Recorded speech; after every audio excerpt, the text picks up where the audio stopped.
How many people were in your class? About? Oh, in grammar school, there were a lot of kids. We usually had 2 classes. It took, each grade had 2 classes, and I'd say there was 25 maybe. So there were a lot of kids. But then as people moved away, I think the classes got a little bit smaller, and especially in high school. The 10th grade, you lost a lot of girls to marriage. For some reason, at 10th grade, that was it. Everybody was in love. so we lost a lot of people then. As a graduating class, probably 20 to 25. I don't know how many graduated in my class because I left for my senior year. And I think one of the reasons we left was because my dad had been he was drafted during World War II. He was almost 35 years old, had 4 kids, and was a farmer. But he got it close to the end of the war, 44. He was drafted. And I don't honestly think he tried to get out. I think he was welcoming the adventure. From the time Daddy was out of the Navy until we finally moved, we would have our little powwows at night. We would sit around with the coal oil lamp, because we still had the coal oil lamp for part of that time, and talk about moving to California. And I'd say, I don't want to go. I don't want to go. I said, the sun never stops shining there, and I've got enough freckles all over already, and I don't want to go to California. But it took several years, but eventually that decision was made. Part of the reason they made the decision was because, or at least they told me, was because of me, because I was so young and immature for my age, and I was very small, and they could not envision me moving to Chicago or even to Memphis to look for work. And I wasn't going to be a field hand. So I think that had a lot to do with the decision to move there. And so in that respect, it was a good decision. So that was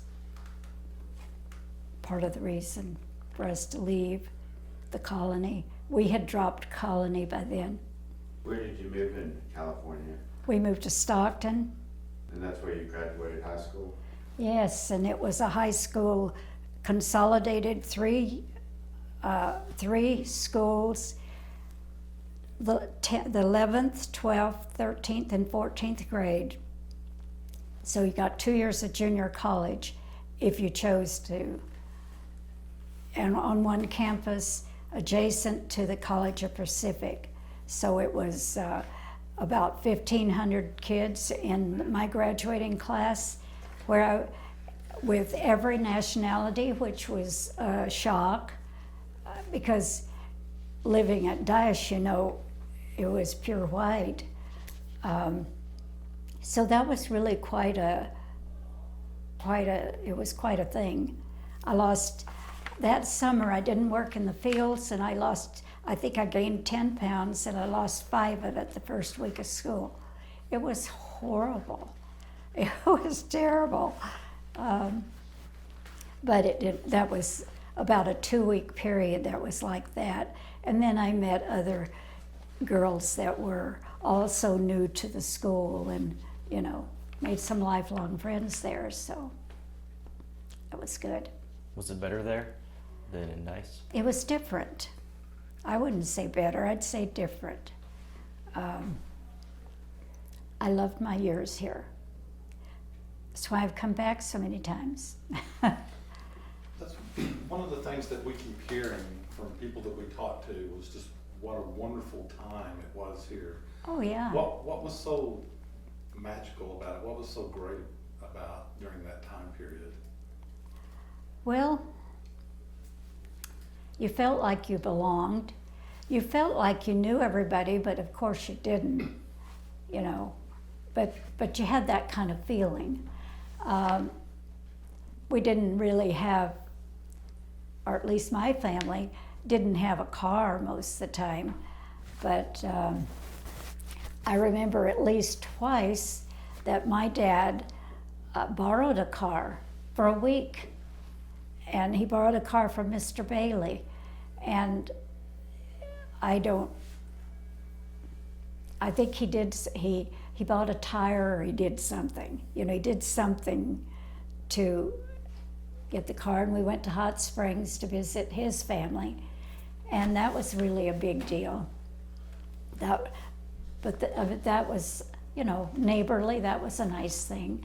I think that Daddy knew him pretty well because I believe they came on at the same time we did. So there were people like that, but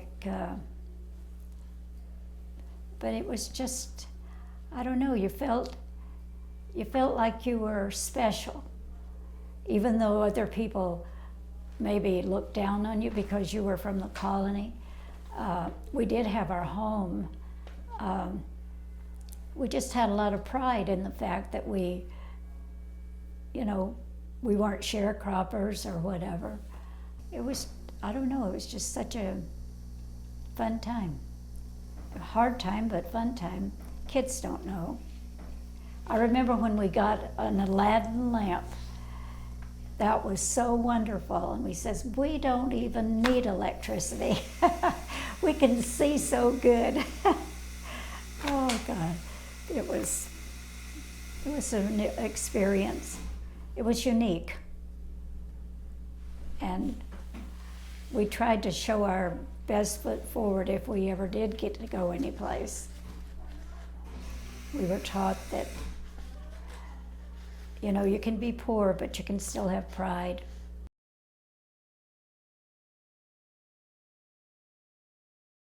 My brother said one of the things that was in his favor, I did not forget what they had unknowingly impressed upon me. He's talking about his teachers.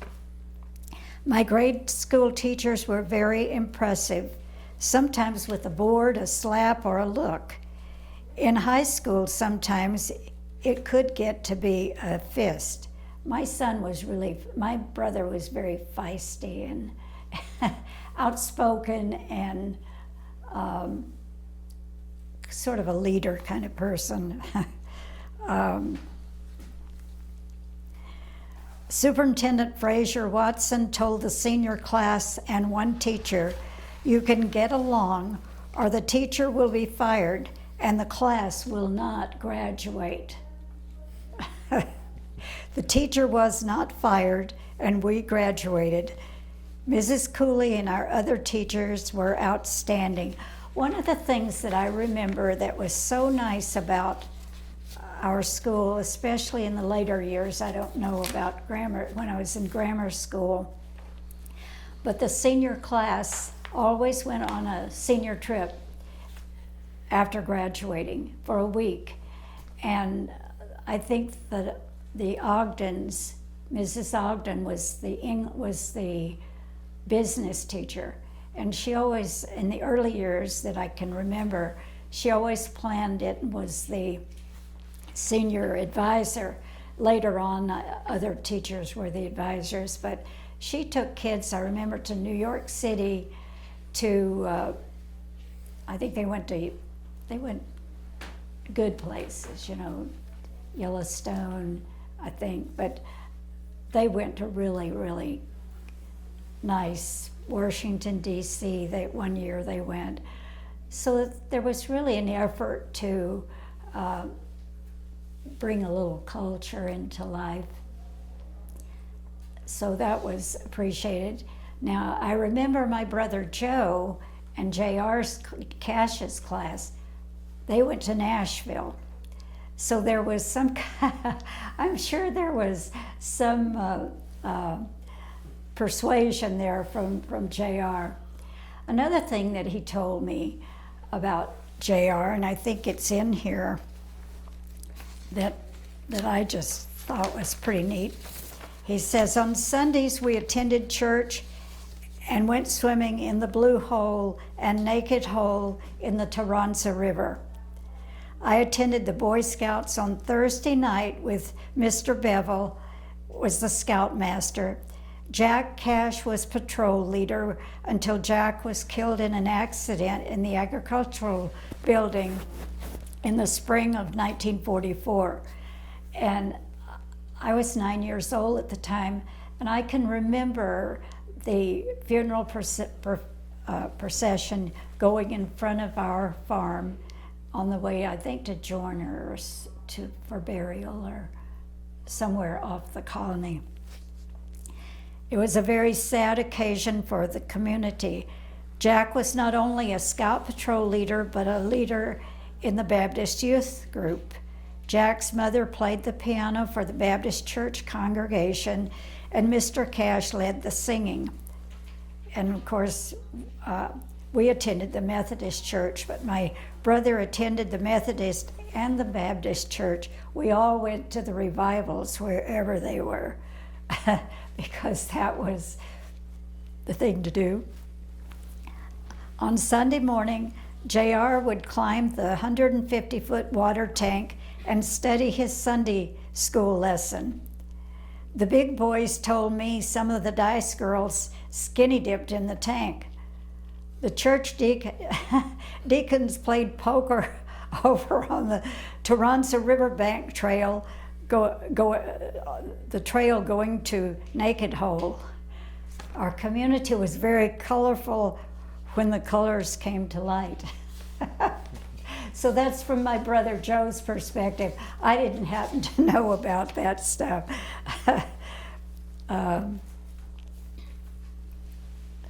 He talks about in the early 30s, late 30s and early 40s, we had a fair at the community building. Other community activities were the group canning at the cannery kitchen, quilt making at the community building, people visiting at the general store, the cotton gin, and the blacksmith shop, the grist mill, and the restaurants owned by the various people. So he was 3 years older. He has a lot, and he got around a lot more than I did. So he had a pretty good time. He worked for a week to make enough money to pay for his skates so he could skate at Matlock's skating rink.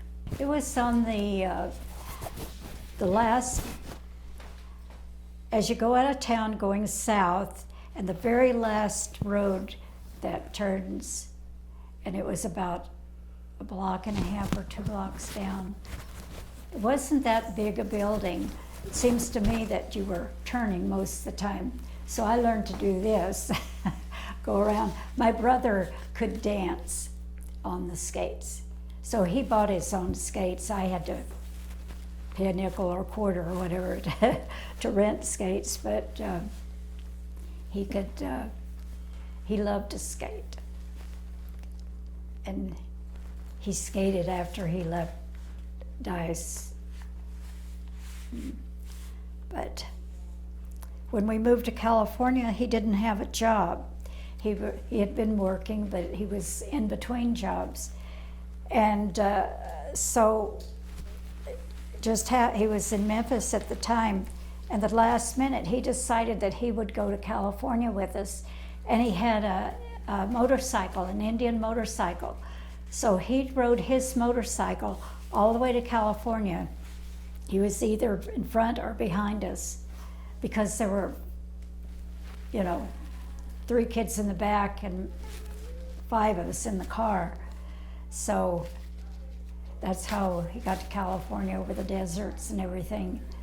And at that time, it was not like today. We had that water bag hanging over the window or over the thing in case we ran out of water and needed water in the car, in the tank.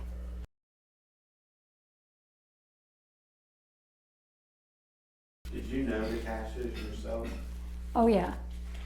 Reba Cash was in my class, and of course JR was in the same class with my brother, but he was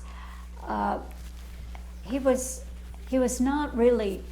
I mean, they all knew each other and they were all friends, but JR's really close buddies was A.J. Henson and who's the other?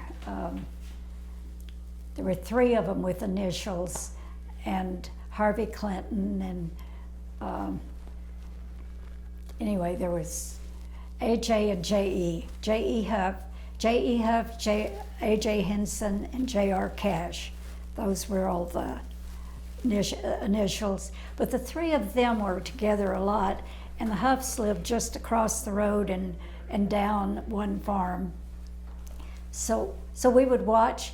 I would watch them. They'd be walking down the road, and they all were dressed alike, and they had on white shirts hanging out with the sleeves rolled up, and they'd be pushing each other from one side of the road to the other. They were just joking and laughing all the time. You could hear them coming and going. And the last time I was here, J.E. was still alive, and his family and our family were like one family almost. And he was telling me that they the three of them would go, if they went to Lepanto, when they walked home on a Saturday night, they'd stop at the Cashes and stay the night. If they went Wilson or that direction, they walked home, they'd stay at AJ's house.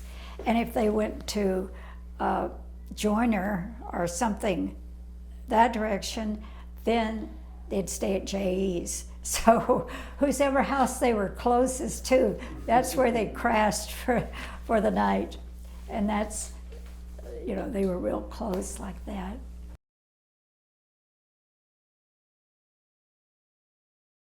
You want to talk about Joe's bike? Oh, during the war, you couldn't buy a bicycle unless you had a permit because of the rubber tires and the metal and so forth. I have that story in here that he tells. He says, my days in Dyess were spent going to school 9 months a year in the spring, 6 days a week, preparing the ground for cotton, corn in a garden, chopping cotton, plowing the cotton, corn, and garden. When we were caught up with work at home, we could hire out to chop for 35 cents an hour for a 10-hour day, which was $3.50 a day. I bought a set of roller skates for $12.50, which took me 36 hours of work. In 1943 and 44, I raised a pig and sold it for $55, which I bought a bicycle that cost me $51. I had to get a war permit for the bicycle because of the metals shortage. In my permit questionnaire, I had to state what the bicycle was to be used for. Number 1 was a paper route, which I traveled 14 miles on a gravel road to deliver 56 papers. Number 2, riding to the store for groceries for my mother. And number 3 was ride the bike to school. Now, when he would ride the bike to school, we would catch the bus. But if for some reason we missed the bus, he had to take all 4 of us on the bike to school. So one brother was sitting on the back where, over the wheel. And then I think the younger brother was sitting up where the handlebars were, and I was sitting on the seat, and Joe was pedaling the whole way, and it was a mile. So, but it was flat, so that helped. But it was on a gravel road, so he would ride that bike with all 4 of us, all the Roberts kids. Here they come. They missed the bus. But of course, we could ride the bus home, so he was free. He tried to pretend that we were a different family. My older brother pretended that we were a different family for the biggest part of my life. The last 3 years, he decided that I was worthy of talk. He was never rude to me. He just, my other brothers, I mean, we hugged, we kissed, we liked each other and all this. Him, stay away. So anyway, he just finally decided that I was all right. He could talk to me, and he wanted to talk to me. It was just amazing. But that was nice. I appreciated it because I almost cry when I think about it. I longed for him to want to like me. And I know he liked me, but he just didn't love me like my little brothers did. So anyway. So he had written out those memories of, Yes, my brother he was an amazing person. He had a high school education and he had a college degree job. He was very successful in his career. He worked for the federal government altogether for federal and state, he worked 43 years. So he worked 33 years for the federal government, and then he qualified for a state government job doing the same type of work that he'd done before. But he had to take a vigorous test, and he was, his job, I don't know exactly, he started out with the geodetic survey, and he worked his way up to where he was inspecting dams, bridges, roads, prisons. Just, normally today you couldn't touch that job. And even when he took the state job, he scored higher than kids who had a college degree. And he got the state job for 11 years, I believe it was. So he really worked hard, and he did take some classes along the way, but never had a true degree for any of it. So I was very proud of him for that.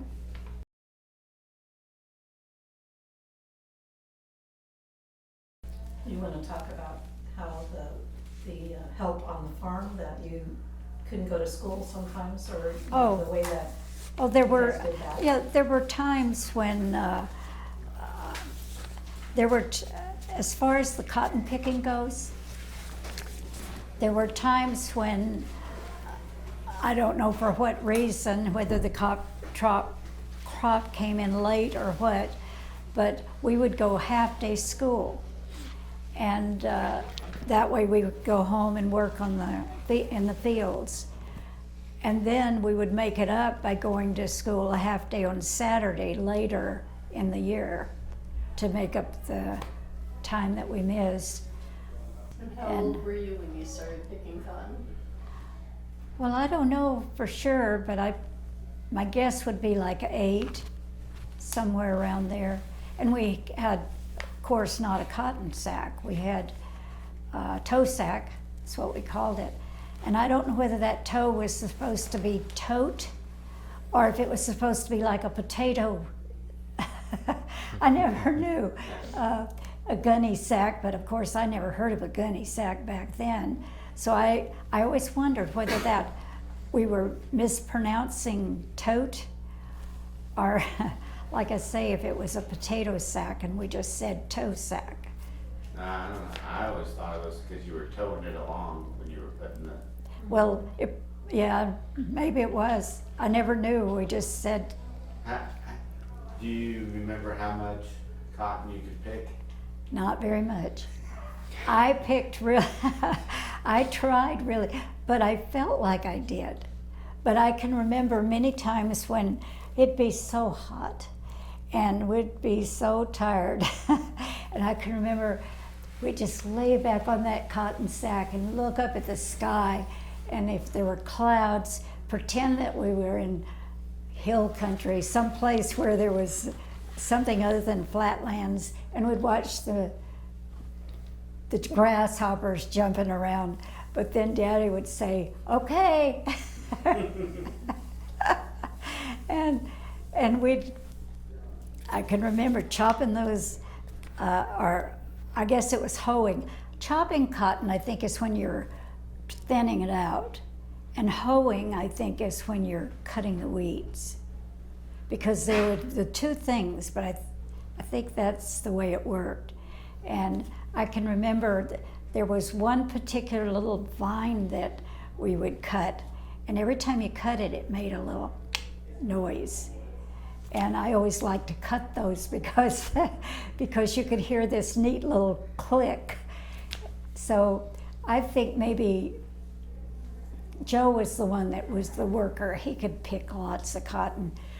But my brothers were, he was 3 years older than me and 5 and 7 years older than the two boys. So we were out there and we were working. But our dad was the sweetest man in the world. He was so kind and so good to us. We never worked. Seldom did we work all day Saturday. We'd work till noon. And I can remember Joe saying, "Well, let's just work a little bit longer because we've just got that little patch there. We finish up and then we'll really be free." And sometimes we would do that. But we never worked on Sunday. I couldn't even embroidery on Sunday. I'd say, "Mother, can I embroider?" And she'd say, "Ann, remember, this is Sunday." So I think that part of that was twofold. It was religious, for one thing. You just didn't do these things on Sunday. In addition to that, if you worked on Sunday, of course, as like we could make our own decisions, but that would prove that it was okay to work on Sunday. And really poor people like sharecroppers, it helped them by not having to work on Sunday because everybody observed that pretty much. So, but he was never a slave driver or mean, or he was just, we thought we had the best daddy in the world. He was, if there was any spanking to be done, my mother got the pleasure of that.